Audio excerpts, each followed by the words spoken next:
ములుగు జిల్లా ఏటూరు నాగరం అభయారణ్య ప్రాంత అడవులు వన్యప్రాణుల సంరక్షణపై విద్యార్థులకు వనదర్శిని కార్యక్రమంలో భాగంగా అవగాహన కల్పించారు. వరంగల్ జవహర్ నవోదయ కేజీబీవీ విద్యార్థులు ఏటూరు నాగరం అటవీ శాఖ ఈ కార్యక్రమం నిర్వహించింది. ఈ సందర్భంగా ఏటూరు నాగరం సౌత్ రేంజ్ అధికారి భాస్కర్ మాట్లాడుతూ వనాలు వన్యప్రాణులు ప్రకృతి అందాలని వాటి సంరక్షణ ప్రతి ఒక్కరి బాధ్యతగా భావించాలని విద్యార్థులకు సూచించారు.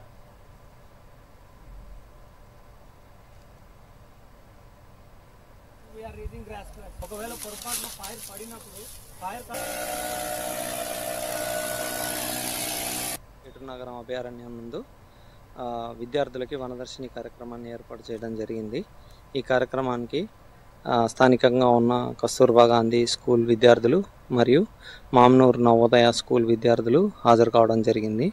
ఈ యొక్క కార్యక్రమం యొక్క ముఖ్య ఉద్దేశం విద్యార్థులలో అడవులు, పర్యావరణం, వన్యప్రాణుల పట్ల అవగాహన పెంపొందించడం, తద్వారా వారి తల్లిదండ్రులకు ఈ విషయాన్ని తెలియజేయడం ద్వారా ప్రజల్ని కూడా అటవీ సంరక్షణ యందు భాగస్వాముల్ని చేయటం, భావితరాలకు పర్యావరణం దాని ప్రాముఖ్యతను వివరించటం, వన్యప్రాణుల వల్ల వచ్చే ప్రయోజనాలు, అడవుల సంరక్షణకు కావాల్సిన ముఖ్య ఉద్దేశాల గురించి వాళ్ళకి వివరించడం జరిగింది.